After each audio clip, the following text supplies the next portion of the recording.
The Ethical Calculus of the Will, a Metaphysical Inquiry. K. Michael Crabtree, copyright 2025, kmichaelcrabtree@gmail.com. The Ethical Calculus of the Will, a Metaphysical Inquiry. The Ethical Calculus of the Will, a Metaphysical Inquiry. The Ethical Calculus of the Will, a Metaphysical Inquiry. The Ethical Calculus of the Will, a Metaphysical Inquiry into the Moral Frameworks of High Magic. Introduction. Beyond Good and Evil, the Internal Ethics of High Magic. The practice of high magic, defined as operations involving the manipulation of spiritual, archetypal, or energetic forces, has long been subject to the binary moral judgments of exoteric traditions. Within these frameworks, magical intervention is typically viewed as either a morally neutral force, akin to fire, or as an inherently forbidden act, a transgression against an established divine will. This report argues that such dichotomies are insufficient for a nuanced understanding of the subject.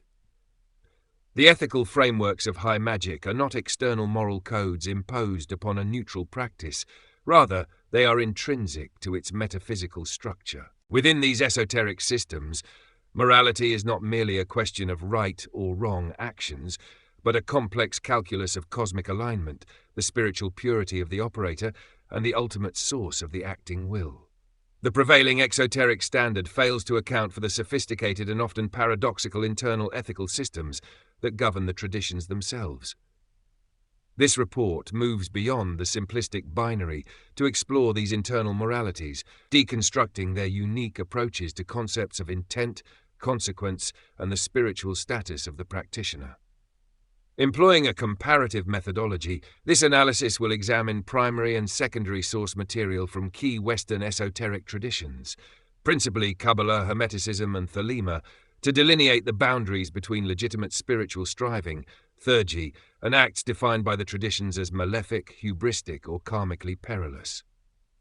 The objective is to determine under what metaphysical and ethical frameworks the practice of high magic can be morally justified, and where its practice risks crossing into forbidden domains.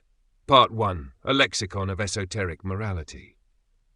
To navigate the ethical landscape of high magic, it is first necessary to establish a precise lexicon of its foundational terminology and metaphysical concepts.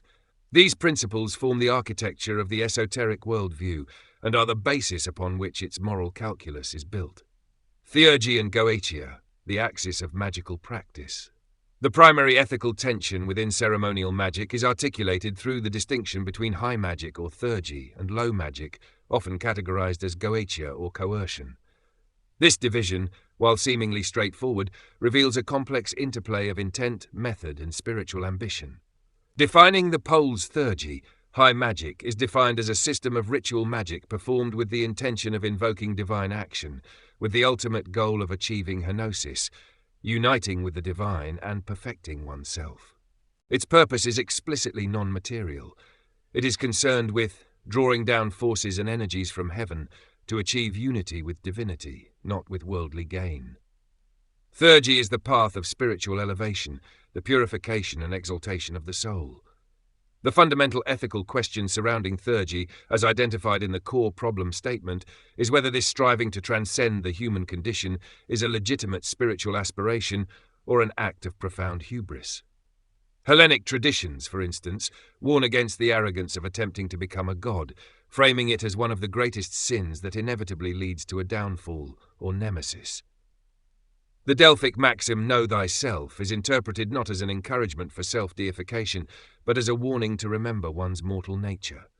Goetia, low magic, in contrast, refers to practices involving the binding, compelling, or coercion of non-human entities such as demons, spirits, and elementals.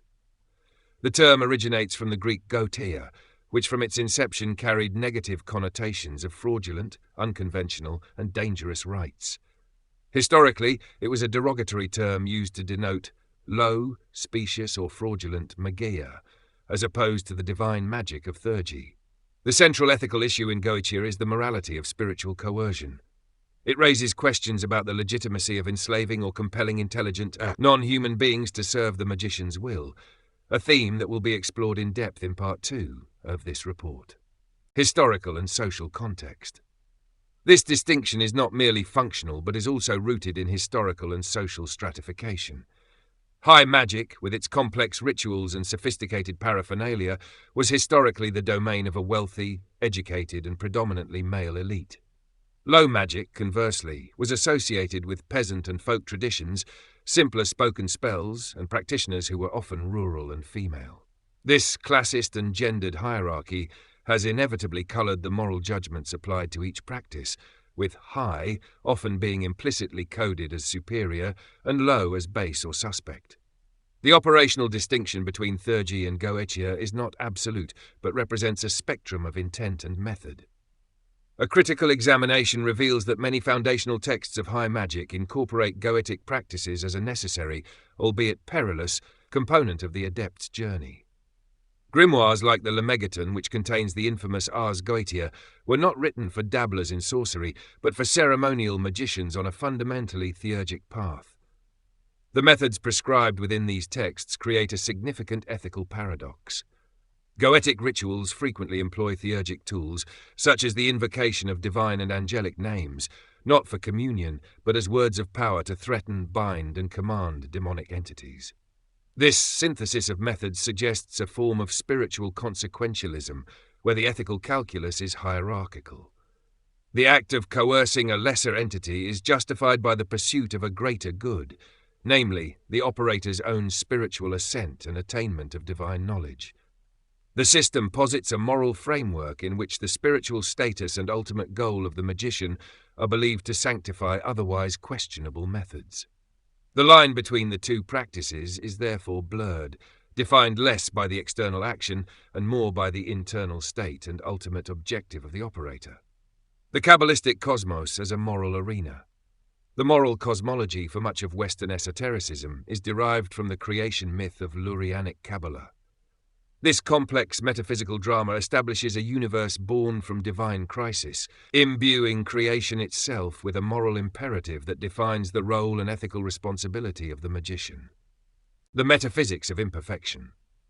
The Lurianic narrative begins not with a simple act of creation, but with a series of divine processes that introduce the potential for evil and imperfection into the fabric of existence.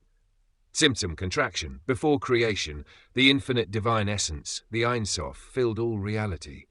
To make a space for a finite universe, God performed an act of tzimtzum, a divine self-contraction or withdrawal, creating a conceptual void, chalal, wherein creation could emerge. This initial act establishes the fundamental duality of divine presence and absence, creating the possibility of existence separate from its source. Shevirat HaKelem, shattering of the vessels. Into this void, a ray of divine light, Kav, emanated, forming the 10 Sephirot, or divine attributes, which were to be held in vessels, Kelem. However, these initial vessels were too fragile to contain the intensity of the divine light, and they shattered. This primordial catastrophe, the Shevirat HaKelim, is the metaphysical origin of evil, imperfection, and multiplicity. The broken shards of the vessels fell into the lower worlds, becoming the basis for the material realm, while holy sparks of divine light became trapped within them. Klipoth, shell's husks. The broken shards and energetic residue of the Shevira formed the Klipoth, Hebrew klifot, singular klip, klipa, klippa, literally shells or husks. These represent realms of spiritual impurity, chaos, and darkness that encapsulate and conceal the fallen divine sparks. In Kabbalistic cosmology, they are the Sitra Achra, the other side, representing the negative or corrupted reflections of the holy Sephirot. Interaction with the Klipoth is inherently perilous. They represent spiritual pitfalls such as ego, greed, and destructive desires, and can seduce the spiritual seeker with false promises of power, leading to spiritual imbalance and downfall. Tikkun Olam, repair of the world. The cosmic shattering establishes the central moral imperative for humanity. Tikkun Olam. The purpose of human existence, and by extension the great work of the magician, is to engage in spiritual acts, mitzvot, with the proper intent, kavana. These acts serve to locate the trapped sparks of holiness within the klipothic husks, elevate them, and return them to their divine source, thereby restoring cosmic harmony and participating in the repair of the divine structure. This Lurianic mythos fundamentally reframes the nature of good and evil. Evil is not a co-equal malevolent force in opposition to God, but rather a necessary byproduct of the creative process itself. a state of cosmic imbalance, concealment, and disconnection resulting from the Shivera. The Qliphoth are not an invading army from an external hell, but the very foundations of our fragmented material world, formed from the remnants of a divine process. This transforms the ethical role of the magician from a simple soldier in a dualistic war against evil into something more akin to a cosmic engineer, a physician, or a deep-sea diver. The task is not to destroy the darkness, but to rectify the imbalance within it. The work of Tikkun necessitates a perilous engagement with the broken and impure realms to retrieve the light trapped within. The ethical question, therefore, shifts from should I engage with darkness to how can I engage with this cosmic imbalance in a way that leads to rectification rather than to my own further corruption. This cosmology provides a powerful justification for a certain degree of moral risk-taking, positing that such engagement is not only permissible but essential for the restoration of the cosmos, provided the operator's intent is aligned with the supernal goal of Tikkun. The duality of will, divine intent versus individual purpose. At the heart of the magical act lies the operator's will. However, the very definition of will and its proper ethical application differ profoundly between major esoteric systems, creating distinct moral frameworks. The most significant divergences between the theocentric Kabbalistic conception of a universal, transcendent divine will and the more anthropocentric Thelemic focus on a unique, immanent, true will. Contrasting frameworks of will, Kabbalistic will. Keter. In the Kabbalistic tree of life, the highest and most primordial of the 10 Sephirot is Keter, the crown. It represents the superconscious divine will, the initial impulse or desire within the Ein Sof that precedes all creation. It is the most hidden of all hidden things, an ineffable and abstract source from which all subsequent emanations flow. Because it is a pure cause that cannot be fully analyzed, it is sometimes called Ayin, or nothing. The ultimate ethical mandate for the Kabbalistic mystic is to achieve Devakut, a state of cleaving to God. This is a process of surrendering the individual, ego-driven will to the singular, all-encompassing divine will represented by Keter. As Rabbi Yehuda Ashlag taught, engaging with Keter involves self-nullification and surrendering one's individual will to the divine will, achieving a state of profound unity with the Creator. Thelemic will, true will. The modern esoteric system of Thelema, founded by Aleister Crowley, pivots the concept of will away from a singular divine source and toward the individual. Its central axiom, "Do what thou wilt shall be the whole of the law," is not a call to hedonism, but a mandate to discover and enact one's true will. The true will is conceived as a unique and incommensurable purpose or destiny inherent in each individual. It is one's proper course in life, a perfect orbit in the universe that is already in harmony with the cosmic order. To deviate from this personal pre-existing course is to move against the momentum of the universe, leading to a life of impotence, frustration, and the constant encountering of obstacles. In this framework, crime itself is redefined as any action that violates one's own true will. The great work of the Thelemite is thus a journey of self-discovery to identify this will, and then to live it out with tireless energy and courage. The philosophical shift from the Kabbalistic Keter to the Thelemic true will represents a profound change in the locus of spiritual authority. In the former, authority is transcendent and universal. The ethical task is to conform to it. In the latter, authority is immanent and individual. The ethical task is to discover and express it. This distinction is crucial for understanding the differing ethical logics that flow from these two major esoteric systems. Table 1. Comparative analysis of will in esoteric traditions. Kabbalistic will, Thelemic will, source analog Keter crown, the superconscious, singular divine intent that precedes all manifestation.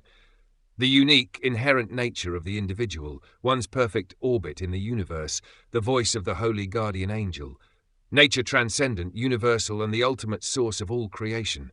It is the why behind existence itself. Immanent, individualized, and incommensurable. Each person's true will is unique to them. Ethical mandate Devakut, cleaving, surrender of the personal ego to the divine will. The goal is alignment and unity with the Creator. Discovery and fulfillment. Do what thou wilt shall be the whole of the law. The goal is self-realization in harmony with the cosmos. consequence of deviation, creation of cosmic imbalance, separation from the divine source, strengthening the Qliphoth through acts of ego, personal failure, internal conflict, a life of impotence and frustration, encountering obstacles by moving against one's own nature. Part 2. Deep Research Analyses.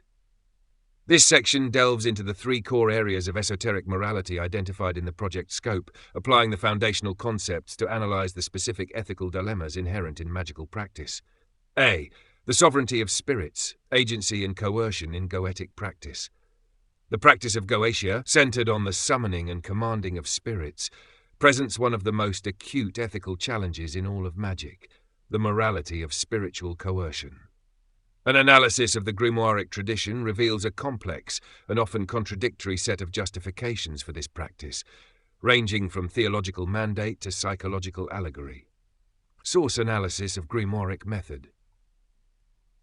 The operational framework for spirit coercion is laid out explicitly in foundational grimoires of the Western tradition.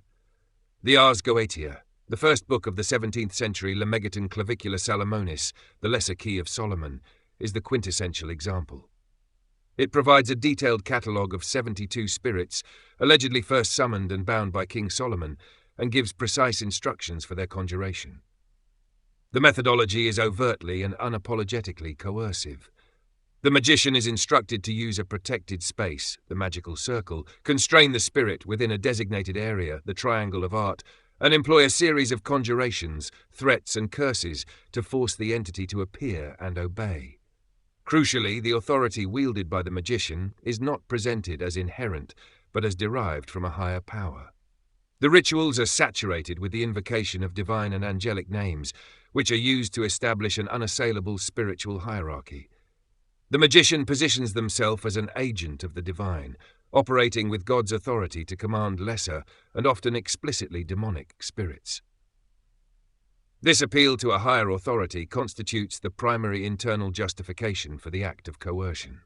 The grimoire known as Dr. Johannes Faust's threefold coercion of hell makes this explicit, instructing the operator to force the spirits with strongest power, and warning that if a spirit does not appear in a pleasing form, then you should torture him. This framework presents the magical universe as a rigid chain of command, where the right to compel is granted by one's station relative to God. The ethical debate: spiritual slavery versus psychological mastery. The morality of this coercive model is subject to at least 3 distinct interpretations, each with profound ethical implications. The spiritual slavery argument, from a contemporary ethical standpoint that values autonomy and consent, the act of binding an intelligent entity against its will and forcing it into servitude is morally indefensible, analogous to slavery. This perspective assumes that the spirits are independent, sentient beings possessing their own agency. From this viewpoint, the practice of Goetia is inherently malefic, a violation of the cosmic order that prioritizes domination over cooperation. The stated goals of the magician, whether for knowledge, treasure, or even spiritual ascent, cannot justify the fundamental immorality of the method. The necessary evil justification. The traditional grimoiric stance operates from a different set of assumptions. It implicitly frames the goetic spirits as fallen, chaotic, or inherently malevolent forces that exist in opposition to divine order. In this context, coercing them is not an act of unjust oppression, but a legitimate imposition of divine law upon the lawless, or a righteous subjugation of demonic forces. The legend of King Solomon, who was given power by God to enslave demons and compel them to build the first temple, serves as the archetypal justification for this worldview. The practice is thus seen as a necessary evil, a dangerous but vital tool for gaining knowledge or power that is ultimately required for the magician's higher theurgic ambitions. The psychological interpretation. A significant reframing of Goetia emerged in the 20th century, most notably through the work of Aleister Crowley and later occultists. This model reinterprets the spirits of the Goetia not as objective external entities, but as portions of the human brain, or personified psychological complexes within the magician's own psyche. The ritual of evocation and binding is therefore understood as a sophisticated form of psychodrama. The coercion of the spirit is not an act of spiritual slavery, but a disciplined exercise in confronting and mastering one's own subconscious drives, repressed traumas, and unacknowledged powers. The ethical focus shifts entirely from the rights of the spirit to the psychological integrity and self-mastery of the operator. The goal is not to enslave a demon, but to integrate a shadow. The problem of residue, Tuma. Regardless of which interpretation one adopts, trafficking with these forces is universally considered to carry inherent risk. The Kabbalistic concept of Tuma offers a potent framework for understanding this danger. Tuma is not physical uncleanliness, but a state of spiritual impurity, a condition of being blocked or separated from the divine source of holiness. It is metaphysically associated with death, decay, and the Sitra Akra, the other side, populated by the Klipothic husks. In a magical context, Tuma can be understood as the karmic or energetic residue that attaches to the operator, their tools, or their environment as a consequence of interacting with these impure or chaotic forces. Even if the magician's ultimate intent is pure and the operation is successful, the method of Goetia necessitates direct contact with the dross of the cosmic shattering. This contact risks contamination. This spiritual residue can manifest in the operator's life as psychological instability, persistent bad luck, illness, or a spiritual stain that clouds the soul and hinders further progress on the theurgic path. The extensive warnings and elaborate rituals of purification, ablution, and banishing found within the grimoires are a direct acknowledgement of this perceived danger. The operator must be meticulously cleansed before and after the work, to mitigate the attachment of this perilous residue. The ethical justification for Goetic coercion is therefore fundamentally dependent on the magician's assumed position within the divine hierarchy. The act is presented as ethically permissible only if the magician is acting as a pure and authorized conduit for a higher divine will, thereby imposing divine order upon a lower, chaotic entity. If, however, the magician acts from personal ego, the Kabbalistic Nefesh Habahamit, the entire operation collapses into malefic sorcery. In that moment, they are no longer an agent of divine order, but a rogue agent of personal ambition. They are not issuing a command from a superior station, but attempting to strike a bargain as a peer. This is the precise point where the practice becomes karmically perilous, as the magician opens themselves to the influence of the very forces they seek to command, risking pacts and spiritual ruin, as archetypally warned in the Faustian legend. The very same ritual can thus be categorized as either a dangerous form of high magic or a damnable act of low magic, with the ethical distinction resting entirely on the internal state, spiritual authority and purity of the operator. B. The calculus of consequence, intent, outcome, and cosmic reciprocity. Beyond the morality of method lies the complex relationship between the magician's intention, the act's tangible outcome, and the metaphysical laws of cause and effect. Esoteric traditions propose various models of cosmic reciprocity, creating a calculus where every magical act is weighed not only by its immediate result, but by its long-term energetic and spiritual consequences. The primacy of intent, kavanah. In Jewish mysticism, the concept of kavanah, which translates to direction, intention, or focused spiritual purpose, is paramount. It is considered an essential component for the proper performance of any religious or spiritual act, preventing it from devolving into rote, mechanical action. A mitzvah or prayer performed without kavanah is likened to a body without a soul. As the theologian Abraham Joshua Heschel explained, a deed without devotion may benefit others, but it leaves the life of the doer spiritually unaffected and untransformed. In its mystical application, kavanah is expanded from mere concentration to specific meditations, kavanot, designed to direct divine energy, unify spiritual worlds, and achieve devakut with God.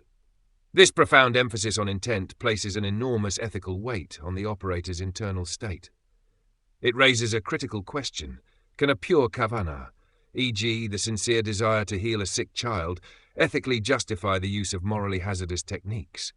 This dilemma is most apparent in the domain of practical Kabbalah, Kabbalah Ma'asit, a branch of Jewish mysticism that concerns the use of magic, amulets, and incantations of divine names to directly influence the material world. This practice has been historically viewed with extreme caution and was explicitly forbidden by influential Kabbalists like Isaac Luria. The primary moral hazard lies in the fact that it operates in the lower realms where purity and impurity are mixed. Even with the best of intentions, an operator who is not in a state of absolute ritual and spiritual purity risks drawing power from Qlipothic sources, overstepping Judaism's prohibitions against impure magic, and causing unforeseen negative consequences.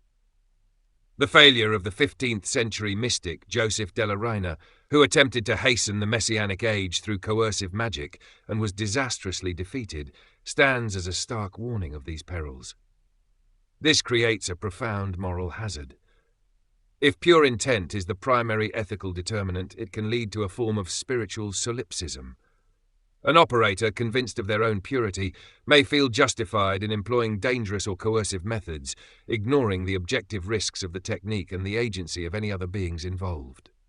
The very act of believing one's kavana is pure enough to override the inherent dangers of a practice is itself an act of potential hubris. It places the operator's subjective assessment of their own virtue above the objective warnings embedded in the tradition. This can create a perilous feedback loop. The more an operator relies on their pure intent to justify risky magic, the more they are acting from a place of spiritual pride, which in turn corrupts the intent itself and makes the operation more likely to become malefic. Metaphysical feedback loops. Different traditions have conceptualized the laws of cosmic consequence in various ways, from simple formulas to complex multi-generational systems of spiritual accounting. The threefold law. A central tenet for some modern Wiccans, the threefold law posits that whatever energy one sends out, positive or negative, will be returned to that person threefold. While it serves as a powerful and easily understood ethical guideline, particularly for neophytes, it is largely considered a modern innovation popularized by figures like Gerald Gardner and Raymond Buckland in the mid-20th century. Its metaphysical basis is less developed than older systems, and many practitioners view it as a simplified, literal interpretation of karma intended more as a cautionary principle to prevent irresponsible magic than as an inexorable cosmic law. Gilgul, reincarnation. Lurianic Kabbalah offers a far more complex and long-term mechanism for karmic adjustment through the doctrine of Gilgul Neshamot, the cycling of souls. In this framework, a soul may undergo multiple incarnations to rectify transgressions from past lives, tikkun, complete unfulfilled spiritual duties, or perfect itself over many generations. This establishes a system of moral debt that extends far beyond a single lifetime. A malefic magical act may not result in an immediate threefold backlash, but could create a karmic imbalance that necessitates a future incarnation under difficult circumstances, providing the soul with the opportunity to repair the damage it caused. This system is not seen as merely punitive, but as a profound expression of divine compassion, allowing the soul multiple chances to achieve its rectification. The doctrine of correspondence. This principle, epitomized by the Hermetic axiom, as above, so below, as within, so without, posits a structural and causal mirroring between all planes of existence. The microcosm, the individual human being, is a reflection of the macrocosm, the universe, and vice versa. This doctrine imbues the magician's personal actions with cosmic significance. A moral failing is not just a private sin. It is an act that creates a corresponding imbalance or lesion in the spiritual architecture of the universe. Conversely, an act of personal virtue and spiritual rectification contributes to the healing and harmony of the macrocosm. This principle elevates the magician's personal moral responsibility to a cosmic scale, making every thought, word, and deed an act with universal resonance. C. The operator as crucible, virtue, purity, and the adept's prerequisite. The most consistent ethical principle across diverse esoteric traditions is that the moral status of a magical act is ultimately determined by the spiritual and ethical purity of the operator. High magic is not a technology that can be wielded by anyone. It is an art and a science for which virtue is the non-negotiable prerequisite.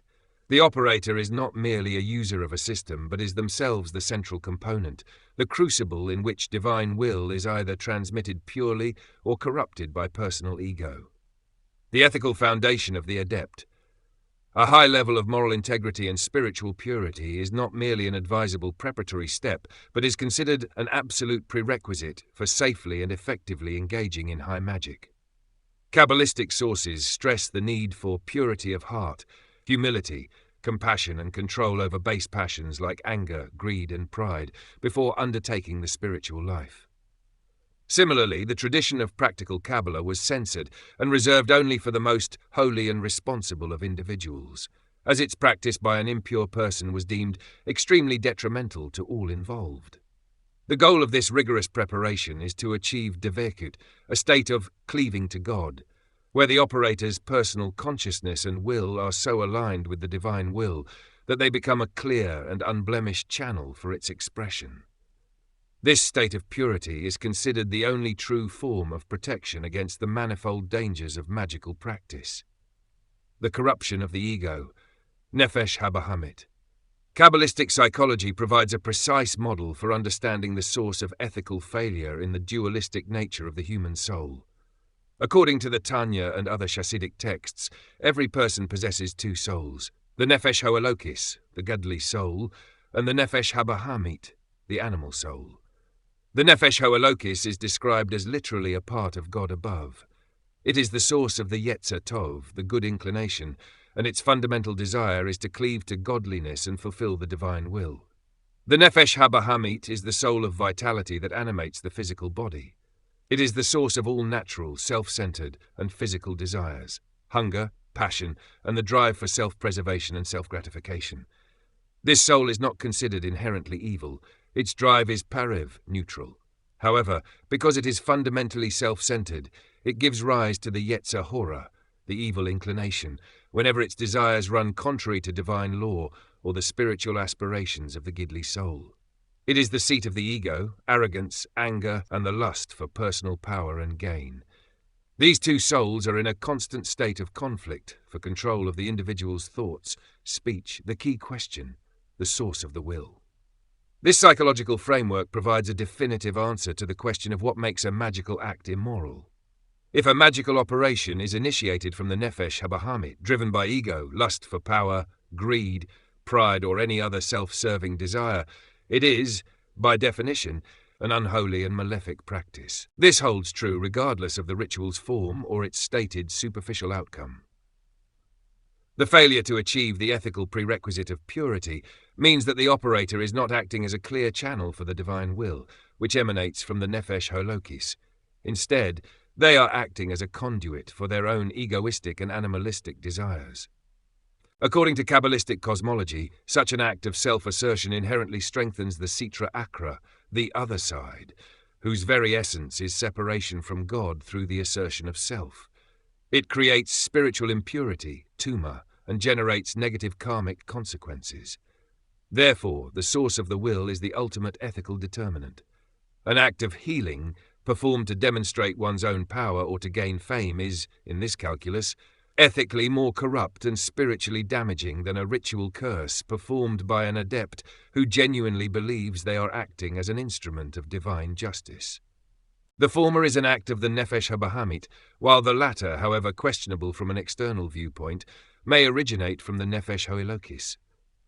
This leads to a central paradox in the pursuit of high magic. The practice requires a state of near-perfect virtue as its prerequisite, yet it is also presented as the very tool by which that virtue is to be achieved and perfected. Theurgy is both the path to divine union and a practice reserved only for those who are already close to it. This creates an ethical chicken-and-egg problem for the aspiring magician, who is not yet pure enough to practice safely, but must practice in order to become pure. This paradox resolves when one understands high magic not as a single act, but as a lifelong developmental process of gradual refinement. The early stages of the path are not grand operations of cosmic significance, but consist of small, iterative acts of self-purification, prayer, meditation, study, and the disciplined cultivation of virtue to tame the Nefesh HaBahamit. The grander, more powerful, and more dangerous operations are only ethically justifiable at the end of the path, for the true adept who has already largely overcome their ego and achieved a stable state of Dvekut. This reframes the ethical calculus from a binary question of is this act good or bad, to a developmental and deeply personal question. Am I at the appropriate level of spiritual maturity and ethical purity to even attempt this act? From this perspective, the greatest ethical transgression in magic is not necessarily performing a dark ritual, but performing any ritual for which one is not yet ethically prepared, an act of supreme and perilous hubris. Conclusion. Toward a metaphysical code of conduct for the High Magician. The exploration of the internal ethical systems of high magic reveals a moral landscape far more complex than the exoteric dichotomy of permitted versus forbidden. The morality of a magical act is not inherent in the act itself, but is a function of a multivariable calculus involving the operator's intent, the source of their will, their degree of spiritual purity, and the metaphysical context in which the act is performed. Synthesizing the core principles from Kabbalah, Theurgy, and Thelema, a coherent metaphysical code of conduct for the ethical high magician emerges. This code is not a list of prohibitions, but a set of guiding principles for navigating the perilous path of spiritual ascent. Prioritize intent and purity of will. The magician must ensure every act originates from the highest spiritual aspiration, Nefesh Hoelokis, and is aligned with a will greater than the ego, whether conceived as the divine will, Kheta, or the true will. The act must be performed with purified and focused intent, Kavana, free from the taint of personal gain, pride, or passion. Acknowledge cosmic responsibility. The magician must operate with a constant awareness of the doctrine of correspondence. Every action, no matter how small, has repercussions on both the microcosmic personal and macrocosmic universal levels. The ethical operator understands their work as a contribution either to cosmic repair, tikkun olam, or to the deepening of cosmic imbalance. Respect spiritual sovereignty. The coercion of spiritual entities, as practiced in Goetia, must be approached with extreme caution and recognized as an act of profound ethical ambiguity. The risk of spiritual contamination, tuma, and the moral weight of enslaving another being demand that such methods be considered a last resort. The ethical preference is always for the ergic collaboration over goetic domination. Embrace long-term accountability. The magician must accept that the consequences of their actions are not always immediate. The concept of Gilgul suggests that moral debts and spiritual imbalances may be carried over lifetimes. The ultimate measure of an act's ethical standing is not its short-term result, but its long-term effect on the soul's journey of rectification. Practice humility and rigorous self-assessment. The primary ethical discipline is the continuous work of self-purification to subdue the ego, Nefesh HaBahamit. The magician must honestly and relentlessly assess their own spiritual readiness before undertaking any operation. Recognizing hubris as the primary gateway to magical failure and spiritual ruin is the beginning of wisdom. This analysis ultimately returns to the central question: does true high magic inherently lead to a state of supreme moral virtue, or is the path itself a constant, ethically ambiguous gamble? The evidence suggests both are true. The destination of high magic, by its very definition and prerequisites, is a state of profound ethical purification and unity with the divine. The rigorous demands for self-mastery, ego nullification, and alignment with a transcendent purpose inherently guide the successful practitioner toward moral excellence. However, the journey to that destination is fraught with existential peril.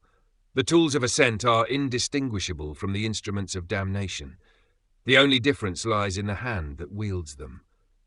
The path requires trafficking with forces that can contaminate, confronting psychological shadows that can overwhelm, and wielding a power that can corrupt. Therefore, while the telos of high magic is a state of supreme virtue, the praxis remains a constant and perilous ethical gamble.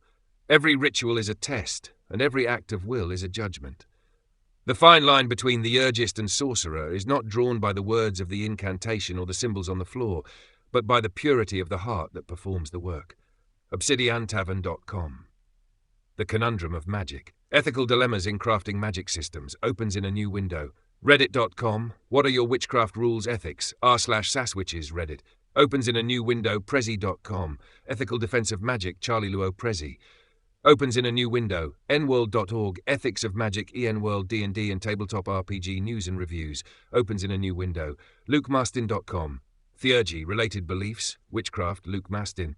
Opens in a new window. Wikipedia.org. Magic, Supernatural, Wikipedia. Opens in a new window, heterodoxology.com, Goetia and Theurgy, Magic, Black and White, heterodoxology. Opens in a new window, hellenicfaith.com, Hubris and Eidos, Hellenic Faith. Opens in a new window, reddit.com. Is saying, I am divine, hubris. r/Hellenism, Reddit. Opens a new window, n.wikipedia.org. Goetia, Wikipedia. Opens in a new window, wikiwan.com. Goetia, wikiwan, open window, wikipedia.org. The Lesser Key of Solomon. Wikipedia. Opens in a new window, druidpress.com. High Magic, All Magic, Druid Life, WordPress.com. Opens in a new window, Moons, Shopify.com. Ars Goetia, Grimoire, Moons, Rare Books. Opens in a new window, Medium.com. Creation and the Origin of Evil in Kabbalah, a Mystical Perspective. Opens in a new window, en.wikipedia.org, Tzimtzum, Wikipedia. Opens in a new window, mydewishlearning.com, Tikkun in Lurianic Kabbalah, My Jewish Learning. Opens in a new window, Chabad.org. Shattered Vessels, Introduction to the Ari's Concept of Shevir HaKelim, Chabad.org. Opens in a new window, newkabbalah.com. Shevirat HaKelim, Breaking of the Vessels. New Kabbalah opens a new window, n.wikipedia.org. Clipoth, Wikipedia opens in a new window, is601905.archive.org. Cloth Tree of Life opens in a new window, Historia Illusitinaris.com. The Clipoth Metaphors of Movement Esoteric Study Group opens in a new window, occult.live. Clipoth, Occult Encyclopedia opens in a new window, mikvah.org. On the Essence of Spiritual Impurity, mikvah.org. Mivtza Tahara's Hamish Pacha opens in a new window, occult.live. Kita, Occult Encyclopedia opens in a new window, medium.com. Meditations on Kita from the Kabbalist by N.J. Solomon, Medium opens in a new window, en.wikipedia.org. Kita, Wikipedia opens a new window, aish.com. Kabbalah number 24, Kita, the Sephira that isn't, aish.com. Opens in a new window, willproject.org. True Will. The Will Project opens in a new window, en.wikipedia.org. Thelema, Wikipedia. Opens in a new window, stars.library.ucf.edu. An exploration of Aleister Crowley's concepts of true will and conscious will, and it's possible. UCF Stars. Opens in a new window, Shabbat.org. Kita, the highest Sephira, the crown of the will, Shabbat.org. Opens in a new window, encyclopedia.pub. Thelema, Encyclopedia MDPI. Opens in a new window, study.com. Thelema and Do What Thou Wilt. History, Founder and Beliefs, study.com. Opens in a new window, apollotarot.com. What is the Lesser Key of Solomon? Demon Summary, Apollo Tarot opens in a new window. cdn.preterhuman.net. Dr. Johannes Faust's Threefold Coercion of Hell or the Black opens in a new window. 318.org, Spiritual Abuse, 318. Opens in a new window, themenproject.com. Spiritual abuse, signs and is separating okay for healing, the Men Project. Opens in a new window, reddit.com. How and why did Solomon create Goetia? r/granddaughter, Reddit. Opens in a new window, deliriumsrealm.com. Nature of Spirits in the Goetia, Delirium's Realm opens in a new window. Gutenberg.org. The Lesser Key of Solomon, Goetia, the Book of Evil Spirits, contains 2. Project Gutenberg opens in a new window, en.wikipedia.org. Tuma and Tahara, Wikipedia. Opens in a new window, uTorg. For the Love of Life, uTorah. Opens in a new window, n.wikipedia.org. Practical Kabbalah, Wikipedia opens in a new window, mydewishlearning.com. Kavana or Intention. My Jewish Learning opens in a new window, kavana.blog. The Book of Doctrines and Opinions. Notes on Jewish Theology and Spirituality. Opens in a new window, inner.org. Basics in Kabbalah. What is Kabbalah?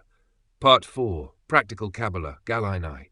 Opens in a new window, n.wikipedia.org. Kabbalah, Wikipedia. Opens in a new window, n.wikipedia.org. Rule of 3, Wicca, Wikipedia. Opens in a new window, wiccanliving.com. The Wiccan Threefold Law, Basics of Wicca. Opens in a new window, medium.com. Karma isn't a boomerang. Why I don't believe in the Threefold Law. By Storm Medium opens in a new window. LearnReligions.com. The Rule of 3, the Law of Threefold Return. Learn Religions. Opens in a new window. TheWiccanGecko.wordpress.com. Threefold Law, the Wiccan Gecko. Opens in a new window. JewishClarity.com. Gilgalim Part 1, Sources for Reincarnation. Why learn about it? Jewish Clarity opens in a new window. en.wikipedia.org. Reincarnation. Wikipedia opens in a new window. mydewishlearning.com. What Judaism says about reincarnation. My Jewish Learning opens in a new window. torchweb.org. Come Again. Reincarnation in Judaism. Torch. Torah Weekly opens in a new window. allparsha.org. Principles of Reincarnation. Gilgalim Part 1.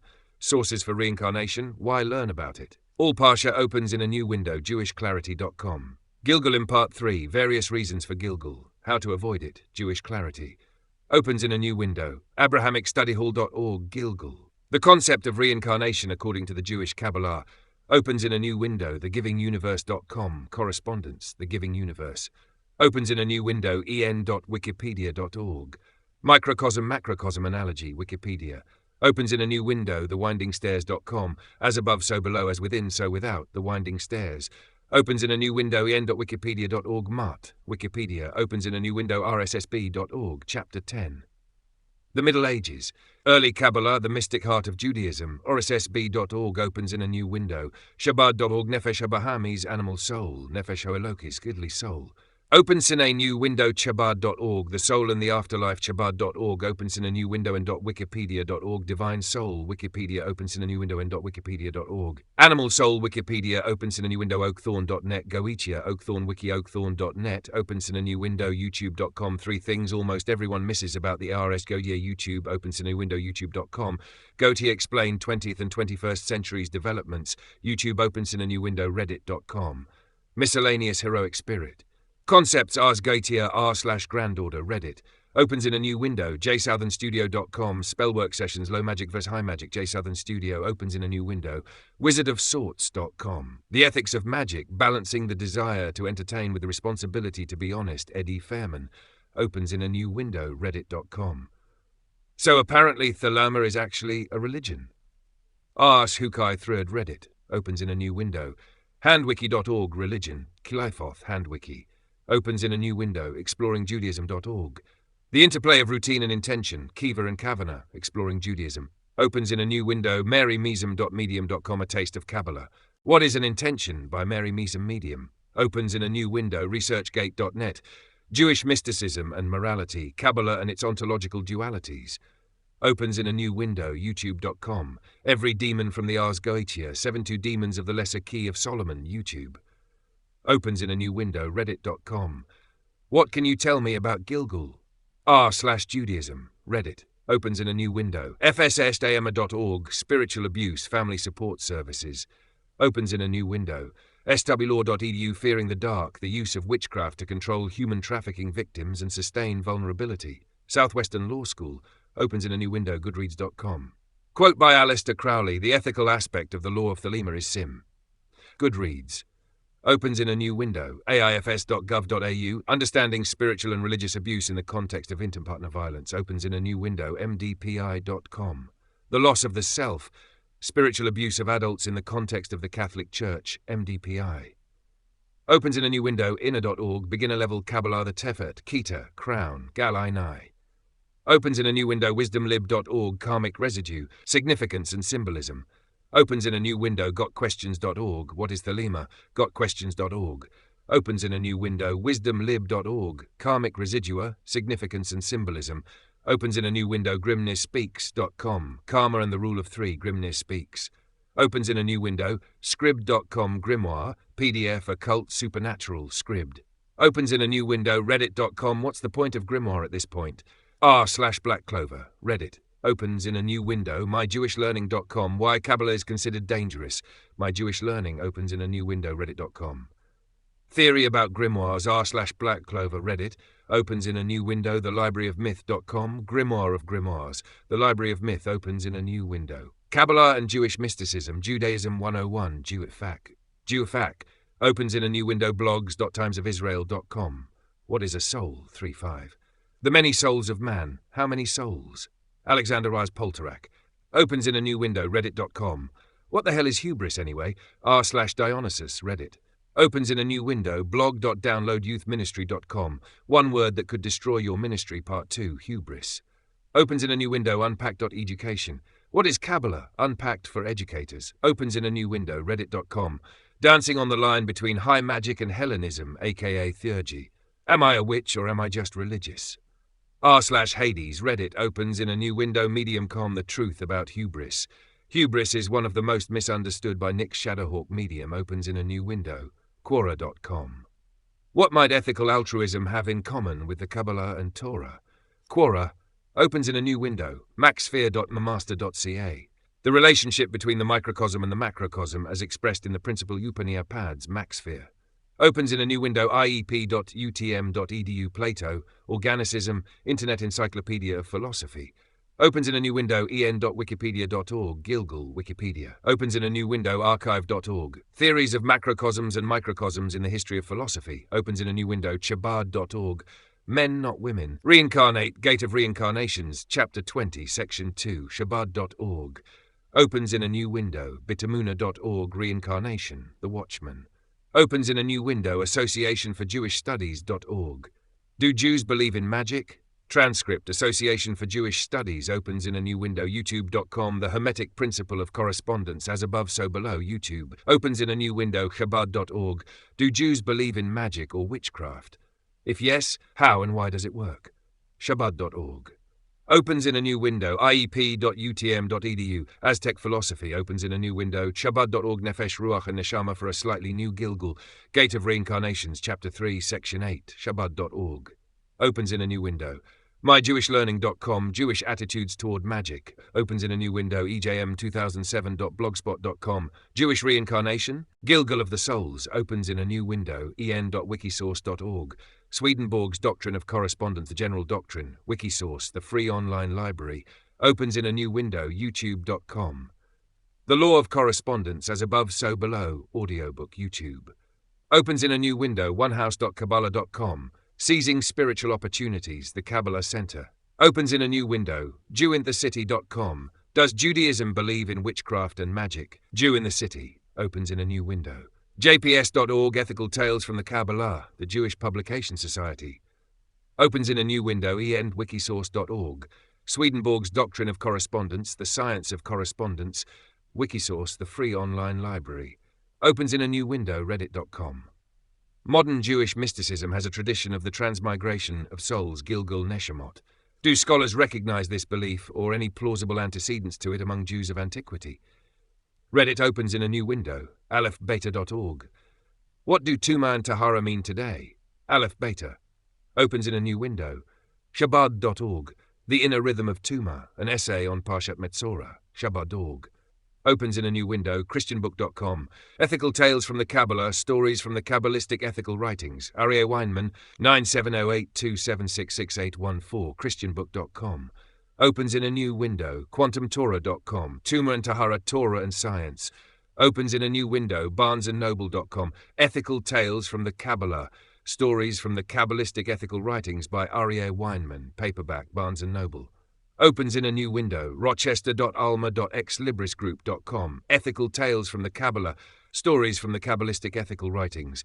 University of Rochester. Opens in a new window, youtube.com. Kabbalah and Coffee, Overcoming Folly 36, The Metaphysics of Ethics, YouTube. Opens in a new window, Establishing Ethical Foundations. I am initiating the research by focusing on the fundamental ethical distinctions within esoteric practice, specifically contrasting high magic, theurgy, which aims for divine union and gnosis, with low magic, goetia, which focuses on material results and the coercion of non-human entities. This initial step is crucial for establishing the moral landscape against which all subsequent research will be judged, addressing the ethical risks of both hubris in seeking transcendence and coercion in seeking influence. Investigating Kabbalistic cosmology and evil. A core area of inquiry will be the Kabbalistic framework that defines morality, the concepts of tzimtzum, divine self-contraction, shevirat hakelim, the shattering of the vessels, and tikkun olam, the imperative to repair the world. This cosmology provides the necessary context to ethically evaluate the klipoth, the chaotic, impure forces of residue and evil. I need to determine if any interaction or drawing of power from the klipoth can ever be morally justified within these traditions, regardless of the practitioner's intention. Defining the ethical will. I will conduct a detailed comparison of the concept of will in two distinct esoteric traditions. For Thelema, I will analyze the ethical mandate of true will, which emphasizes personal destiny and fulfillment. For Kabbalah, the focus will be on aligning the human will with the divine will, Kita. Synthesizing these concepts will allow me to analyze the moral consequences, such as the accrual of karmic debt or cosmic imbalance, when the practitioner deviates from their established ethical framework. Focusing on immediate actions. My immediate plan involves conducting initial research to establish the core ethical and metaphysical definitions of theurgy and goetia, Subsequently, I will transition into deep diving into Kabbalistic moral cosmology, including Tzimtzum, Shevirat HaKelim, and the ethical implications of the Qliphoth, before exploring the practical ethics of spiritual coercion found in traditional grimoires. Researching websites HellenicFaith.com, Hubris and Eidos HellenicFaith Reddit.com. Is saying I am divine, hubris, arsh, Hellenism, Reddit oakthorn.net, Goetia, Oakthorn Wiki, oakthorn.net, Reddit.com. How and why did Solomon create Goetia? r/granddaughter, Reddit, youtube.com. 3 things almost everyone misses about the Ars Goetia, YouTube, youtube.com. Goetia explained, 20th and 21st centuries developments, YouTube, deliriumsrealm.com. Nature of spirits in the Goetia, deliriumsrealm in.wikipedia.org. Magic, supernatural, Wikipedia, wikipedia.org. Goetia, Wikipedia, reddit.com. Miscellaneous heroic spirit concepts, Ars Goetia, r/granddaughter, Reddit, wikiwan.com, Goetia, wikiwan, lukemastin.com, theurgy, related beliefs, witchcraft, Luke Mastin, obsidiantavern.com. The Conundrum of Magic, ethical dilemmas in crafting magic systems, druidlife.wordpress.com. High magic or low magic, druidlife, wordpress.com, heterodoxology.com. Goetia and theurgy, magic, black and white. Heterodoxology, reddit.com. What are your witchcraft rules ethics? r/sas witches, Reddit, jsouthernstudio.com. Spellwork sessions, low magic versus high magic, jsouthernstudio, prezi.com. Ethical defense of magic, Charlie Luo, prezziwizardofsorts.com. The ethics of magic, balancing the desire to entertain with the responsibility to be honest, Eddie Fairman. nworld.org, ethics of magic, enworld, D&D and tabletop RPG news and reviews. Clarifying theurgy versus Goetia ethics. I have successfully gathered initial foundational definitions distinguishing between high magic, theurgy, and low magic, Goetia, which is central to the project's core question. Theurgy is consistently defined as God work aimed at divine union, henosis, and the purification of the soul, contrasting sharply with Goetia, which historically referred to low, fraudulent, or sorcerous magic involving the coercion or binding of spirits for material or petty ends. Renaissance-era scholars like Agrippa cemented this theological distinction. Theurgy invokes ostensibly good spirits, angels, while Goetia evokes and binds wicked spirits, demons. The problem of hubris in seeking divinity. A crucial tension for the project has been highlighted, whether the practice of theurgy, which seeks divine union, constitutes an act of legitimate striving or hubris. Hellenic perspectives warn against hubris, defining it as forgetting one's mortal place in the cosmos, contrasting with the recognition that humans possess a divine part, the spark. The moral challenge for the theurgist, therefore, is to avoid reducing the gods to mere tools or pursuing divinity out of an inferiority-superiority complex, ensuring the practice remains centered on worship and not self-exaltation. The ethical justification of coercion, Goetia. I initiated the investigation into the moral justification of Goetia, specifically concerning the binding of entities. While the practice is generally associated with coercion, modern and mythological interpretations offer nuances. The legend of King Solomon enslaving the 72 demons to build his temple or for the benefit of humanity presents an historical justification for spiritual compulsion when tied to a higher purpose. Contemporary occult interpretations further suggest a psychological reading, where the spirits of the Goetia are viewed as portions of the human brain, making the practice a method of stimulating internal faculties rather than external slavery, thereby reframing the ethical dilemma entirely. Next steps: deepening esoteric concepts. My research will now pivot to 2 of the most complex areas of the project: the core Kabbalistic concepts of Tzimtzum, Shevirat HaKelim, and the ethical status of the Qliphoth, residue chaos.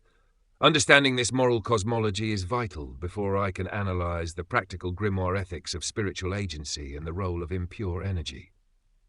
Researching websites rssb.org. Chapter 10, The Middle Ages, Early Kabbalah, The Mystic Heart of Judaism, rssb.org, thegivinguniverse.com, Correspondence, The Giving Universe Encyclopedia.pubthelema, Encyclopedia MDPI IA 6019005.uarchive.org, QLifeoth, treeoflifestudy.com, Theleman, Do What Thou Will History, Founder and Belief Study.com, Medium.com, Creation and the Origin of Evil in Kabbalah, A Mystical Perspective by JithinProject.org, True Will, The Will Project, Occult Qliphoth, Occult Encyclopedia, en.wikipedia.org, Tzimtzum, Wikipedia, Reddit.com. So apparently Thelema is actually a religion? Ars Hukai Thrud, Reddit n.wikipedia.org. Clipoth, wikipedia.wikipedia.org. Thelema, Wikipedia, Shabad.org. Shattered Vessels, Introduction to the Aries Concept of Shevirat HaKelim, Shabad.org, HistoriaElucitaris.com. The Clipoth, Metaphors of Movement. Esoteric Study Group, handwiki.org. Religion, Clifoth, handwiki, mygewishlearning.com. Tikkun in Lurianic Kabbalah, mygewishlearning, newkabbalah.com. Shevirat HaKelim, Breaking of the Vessels. New Kabbalah, mygewishlearning.com. Kavana or Intention, mygewishlearning, n.wikipedia.org. Rule of Three, Wicca, Wikipedia, Kavana.blog. The Book of Doctrines and Opinions, Notes on Jewish Theology and Spirituality, Gutenberg.org. The Lesser Key of Solomon, Goetia, The Book of Evil Spirits, contains 2, Project Gutenberg, WiccaLiving.com, The Wiccan Threefold Law. Basics of Wicca, Moon's Rare-Books.myshopify.com. Ars Goetia Grimoire, Moon's Rare Books, Exploring Judaism.org. The Interplay of Routine and Intention, Kiva and Kavana, Exploring Judaism, Ian.wikipedia.org. The Lesser Key of Solomon, Wikipedia, marymezum.medium.com. A Taste of Kabbalah. What is an Intention? By Mary Mezum, mediumlearnreligions.com. The Rule of Three, The Law of Threefold Return, LearnReligionsResearchGate.net, PDF. Jewish Mysticism and Morality, Kabbalah and its Ontological Dualities, ApolloTarot.com. What is the Lesser Key of Solomon? Demon's Summary, Apollo Tarot, Medium.com, Isn't a Boomerang, Why I Don't Believe in the Threefold Law, by Storm, MediumYouTube.com. Every Demon from the Ars Goetia, 72 Demons of the Lesser Key of Solomon, YouTube, TheWiccanGecko.wordpress.com, Threefold Law, The Wiccan Gecko, Wikiwan.com. Goetia, wikiwanden.wikipedia.org. Magic, Supernatural. Wikipedia, HellenicFaith.com. Hubris and Eidos, Hellenic Faith. Establishing foundational distinctions.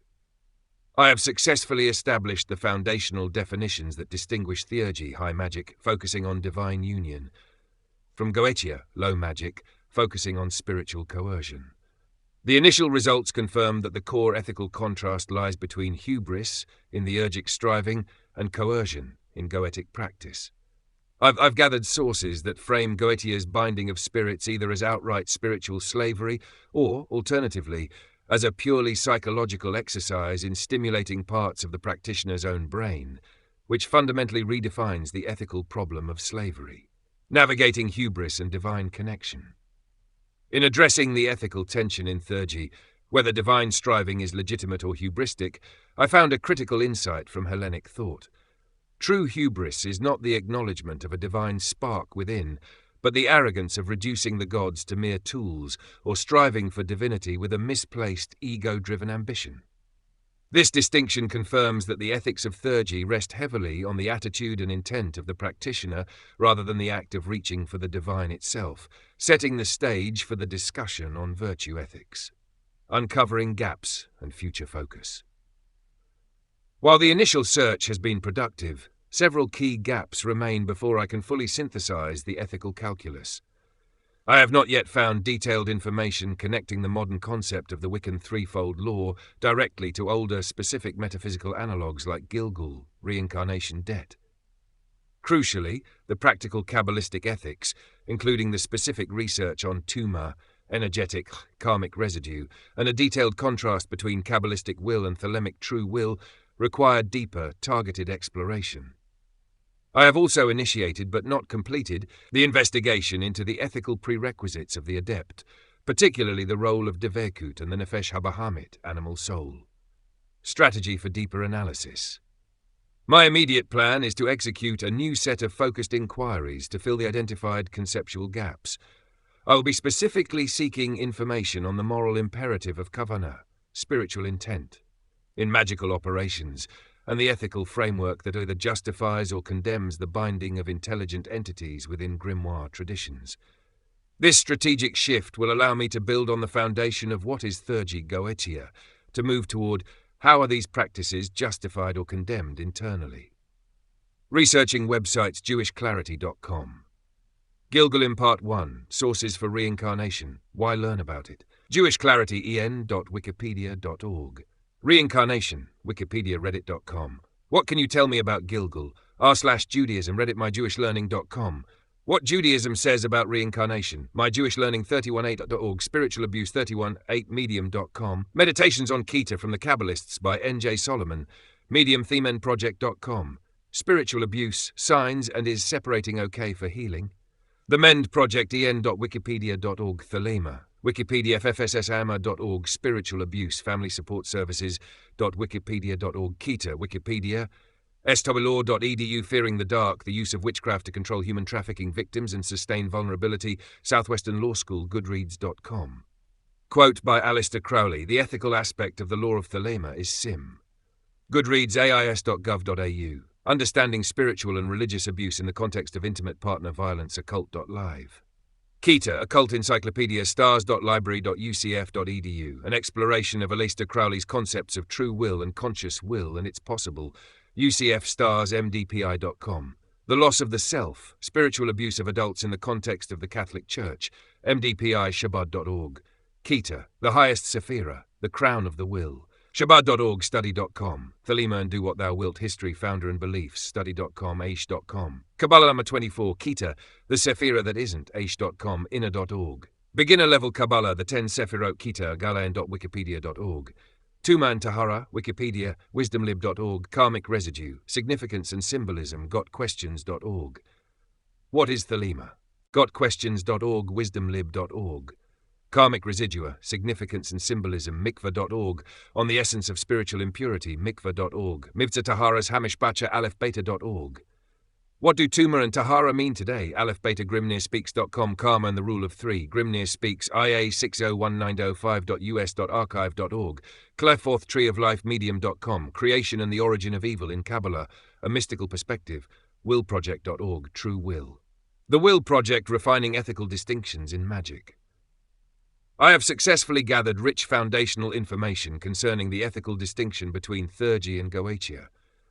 Theurgy, or high magic, is characterized by its goal of divine union, but I recognize the critical need to identify the internal ethical safeguards that practitioners use to ensure this pursuit doesn't devolve into hubris or arrogant pride, which is a key ethical danger. Conversely, while Goetia involves the coercive binding of spirits, I still need to locate the specific ethical justifications from within the grimoire traditions themselves. Sources have offered psychological interpretations of Goetia, but I need the traditional moral argument for why spiritual enslavement might be considered legitimate or a necessary evil within Solomonic practice. Identifying key conceptual gaps. My analysis highlights specific information gaps that must be addressed to complete the project's scope. I need to establish a concrete link between the concept of tuma, spiritual impurity in Jewish mysticism, and the energetic residue or karmic consequence of engaging in Goetic magic or interacting with the Qliphoth. Furthermore, I must find practical examples of how kavanah, focused intent, is applied as an ethical mitigator in morally hazardous operations within practical Kabbalah, and trace the metaphysical connection between actions in this life and the subsequent karmic debt carried through Gilgul, reincarnation. Deepening the adept's virtue ethics. To address the virtue ethics section, I need more detailed information on the Nefesh Habahamit, animal soul, in Kabbalah. Understanding how this ego-driven aspect of the self corrupts magical practice is essential for defining the ethical prerequisite of the adept. This ties into the broader search for how the doctrine of correspondence defines the cosmic weight of the magician's personal moral choices, moving responsibility beyond the individual sphere. Strategy for focused inquiry. My next set of actions is dedicated to executing highly specific, targeted searches to fill these conceptual voids. I will pivot from general definitions to finding scholarly or esoteric discussions on the internal ethics of Theurgy, the moral defense of spiritual coercion, and the practical application of Kabbalistic ethical concepts like kavanah and tuma in magical contexts. This will allow me to transition from defining the terms to synthesizing the complex internal ethical codes required by the prompt. Researching websites cdn.pretahuman.net, Dr. Johannes Faust's Threefold Coercion of Hell or the Black Raven, HellenicFaith.com, Hubris and Eidos, Hellenic Faith, Scrib.com, Grimoire, PDF, Occult, Supernatural, scribden.wikipedia.org, Practical Kabbalah, Wikipedia, Reddit.com. What's the point of Grimoire at this point? Ask Black Clover, Reddit, Kabbalah, Wikipedia, MyJewishLearning.com. Why Kabbalah is considered dangerous, MyJewishLearning, Reddit.com. Theory about grimoires, /Black Clover Reddit, Nefesh Habahami's Animal Soul, Nefesh Hoelokis, Building Block Number 6, Kabbalah.org, Inner.org, Basics in Kabbalah. What is Kabbalah? Part 4, Practical Kabbalah, Galainai, The Library of Myth.com. Grimoire of Grimoires, The Library of Myth, Jewfaq.org, Kabbalah and Jewish Mysticism, Judaism 101, Jewfaqn.wikipedia.org. Divine Soul, Wikipedia, MyJewishLearning.com, Kavana or Intention, MyJewishLearningCard.org, The Soul and the Afterlife, Shabbat.org, blogs.timesreal.com. What is a soul? The third, 5. The Many Souls of Man, How Many Souls? Alexander Waspolterak, Reddit.com. What the hell is hubris anyway? Ask Dionysus, Reddit blog downloadyouthministry.com. One word that could destroy your ministry, Part 2, Hubris, unpack.education. What is Kabbalah? Unpacked for Educators, Reddit.com, dancing on the line between high magic and Hellenism, aka Theurgy. Am I a witch or am I just religious? Arsh Hades, Reddit.medium.com, The Truth About Hubris. Hubris is one of the most misunderstood by Nick Shadowhawk, median.wikipedia.org. Microcosm Macrocosm Analogy, Wikipedia, TheGivingUniverse.com Correspondence, The Giving Universe, TheWindingStairs.com, As Above So Below, As Within So Without, TheWindingStairs Quora.com. What might ethical altruism have in common with the Kabbalah and Torah? Quora maxsphere.mcmaster.ca. The relationship between the microcosm and the macrocosm as expressed in the Principal Upanishads, Maxsphere, iep.utm.edu. Plato, Organicism, Internet Encyclopedia of Philosophy, en.wikipedia.org. Gilgal, wikipediaarchive.org. Theories of macrocosms and microcosms in the History of Philosophy, torchweb.org. Come again? Reincarnation in Judaism, torchtorahweekly.wikipedia.org. Reincarnation, Wikipedia, allparsha.org, Principles of Reincarnation, Gilgalim, Part 1, Sources for Reincarnation, Why Learn About It. allparsha.shabbat.org, Men Not Women, Reincarnate, Gate of Reincarnations, Chapter 20, Section 2, Shabbat.org, bitamuna.org, Reincarnation, The Watchman N.wikipedia.org, Tuma and Tahara, Wikipedia.org, Keter, Wikipedia N, Wikipedia.org. Thelema, Wikipedia, Refining Ethical Frameworks of Magic. I have successfully gathered rich foundational information that distinguishes high magic from low magic, Goetia. Theurgy's ethical challenge is navigating the line between divine striving and hubris, which the initial sources indicate is determined by the practitioner's attitude, avoiding the reduction of the divine to a mere tool. For Goetia, which involves spiritual coercion, I am still seeking the explicit, traditional justifications for the ethicality of binding intelligent entities, even though I have found modern psychological interpretations that bypass the moral issue of spiritual slavery. Closing key conceptual gaps. My analysis has identified 3 primary conceptual areas that require immediate, deep investigation. First, I need to establish a clear metaphysical link between the concept of tuma, spiritual impurity or residue, and the idea of karmic residue accruing from certain magical acts. Second, I need to find specific safeguards a theurgist employs to maintain humility and avoid hubris. Third, I must locate the internal moral arguments, if any, that justify the binding of entities within Goetic grimoires, moving beyond modern commentary to traditional esoteric texts, gathering deeper esoteric details. I have acquired very promising source material for several sections of the project. I have located texts that detail the Nefesh Habahamit, animal soul, in Kabbalah, which is crucial for defining the ethical prerequisite of the adept. Furthermore, I have found sources discussing Kavanah, focused spiritual intent, in practical Kabbalah, which will allow me to analyze intent versus outcome in morally hazardous operations. I will be browsing these texts next to fully integrate the internal ethical systems into the final report. Strategy: targeted browsing and new searches. My immediate next step is to execute 3 deep dives using the browse tool on the most relevant articles. 1 on the justification of Goetia from a primary source, 1 on practical Kabbalah to understand the role of Kavanah, and 1 on Nefesh Habahamit to define the adept's ethical prerequisite. Concurrently, I will launch a new, highly targeted inquiry to specifically bridge the current gap between the concepts of tuma and karmic residue to fully address the problem of energetic contamination in magic. Researching websites Association for Jewish Studies.org. Do Jews believe in magic?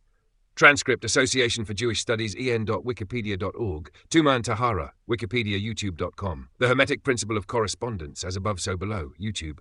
Shabbat.org. Do Jews believe in magic or witchcraft? If yes, how and why does it work? Shabbat.org, iep.utm.edu. Aztec Philosophy, Chabad.org. Nefesh, Ruach and Neshama for a Slightly New Gilgul, Gate of Reincarnations. Chapter 3, Section 8, Chabad.org, mygewishlearning.com, Jewish Attitudes Toward Magic, en.wikipedia.org. Mart, Wikipedia, jewishclarity.com. Gilgulim Part 3, Various Reasons for Gilgul, How to Avoid It, Jewish Clarity, utorah.org, For the Love of Life, utorah. EJM2007.blogspot.com, Jewish Reincarnation, Gilgul of the Souls, en.wikisource.org. Swedenborg's Doctrine of Correspondence, The General Doctrine, Wikisource, the free online library, AbrahamicStudyHall.org. The Concept of Reincarnation according to the Jewish Kabbalah.wikipedia.org. Animal Soul, Wikipedia, youtube.com. The Law of Correspondence, As Above, So Below. Audiobook, YouTube, onehouse.kabbalah.com. Seizing Spiritual Opportunities, The Kabbalah Center, JewInTheCity.com. Does Judaism believe in witchcraft and magic? Jew in the City, jps.org. Ethical Tales from the Kabbalah, the Jewish Publication Society, en.wikisource.org. Swedenborg's Doctrine of Correspondence, The Science of Correspondence, Wikisource. The free online library, reddit.com. Modern Jewish mysticism has a tradition of the transmigration of souls, Gilgul Neshamot. Do scholars recognize this belief or any plausible antecedents to it among Jews of antiquity? Reddit alephbeta.org. What do Tuma and Tahara mean today? alephbetamikvah.org. On the Essence of Spiritual Impurity, mikvah.org. Mivtza Tahara's Hamishpacha, Shabbat.org. The Inner Rhythm of Tuma, an essay on Parshat Metzorah, Shabbat.org, christianbook.com. Ethical Tales from the Kabbalah, Stories from the Kabbalistic Ethical Writings, Aryeh Weinman, 97808276814, christianbook.com. quantumtorah.com. Tuma and Tahara, Torah and Science, barnesandnoble.com. Ethical Tales from the Kabbalah, Stories from the Kabbalistic Ethical Writings by Aryeh Weinman, paperback, Barnes & Noble and .wikipedia.org. Kabbalah, Wikipedia, rochester.ulma.exlibrisgroup.com. Ethical Tales from the Kabbalah, Stories from the Kabbalistic Ethical Writings, University of Rochester, youtube.com. Kabbalah and Coffee, Overcoming Folly, 36, The Metaphysics of Ethics, YouTube, Chabad.org, Nefesh Habahamis, Animal Soul, Nefesh Holokis, Godly Soul, en.wikipedia.org. Practical Kabbalah, Wikipedia, cdn.pretahuman.net, Dr. Johannes Faust's Threefold Coercion of Hell or the Black, Establishing Core Ethical Conflict. I have successfully established the foundational ethical conflict between high magic, theurgy, which seeks divine union, gnosis, and the purification of the soul, and low magic, utia, which is associated with sorcery and the coercion of spirits for mundane or material gain. The ethical challenge for theurgy is avoiding hubris, arrogance toward the divine, while for Goetia, the central problem is the morality of spiritual coercion and potential spiritual slavery. I have also found early evidence suggesting that some esotericists, like Aleister Crowley, interpreted the spirits of the Goetia grimoire as purely psychological forces within the human brain, which radically shifts the ethical calculus from external slavery to internal regulation, identifying nuances in theurgy's ethics. My research into theurgy has yielded a key insight regarding the concept of hubris. Sources from Hellenic traditions suggest that the danger is not in acknowledging one's divine spark, but in reducing the gods to mere tools or pursuing the divine through ego-driven ambition rather than humility and devotion. This clarifies that the ethical integrity of theurgy rests heavily on the operator's mindset and continuous self-moderation rather than the goal of henosis itself, providing a preliminary answer to whether divine striving is legitimate or hubristic, addressing spiritual coercion and authority. Regarding the moral justification of Goetia, I have uncovered perspectives beyond simple malice. The mythological authority of King Solomon, who was granted the power to control demons by God, provides an historical theological precedent for coercion that is framed as being for the benefit or advancement of humanity. This introduces the concept that spiritual binding, while ethically hazardous, can sometimes be viewed as a rightful exercise of divine or cosmic authority, though I need to find clearer arguments that are not tied to specific mythological narratives like the Fate series interpretations. Strategy for detailed synthesis.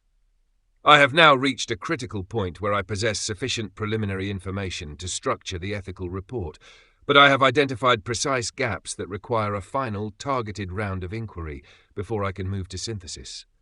These include finding specific traditional safeguards used by the Urgists against hubris, linking magical transgression explicitly to the Kabbalistic concept of tuma, impurity, detailing how the misuse of magic creates Gilgul, reincarnation, debt, and finding a direct explanation of how the doctrine of correspondence connects a magician's personal moral failure to a cosmic imbalance. My next steps will focus on these 5 remaining highly specific conceptual links.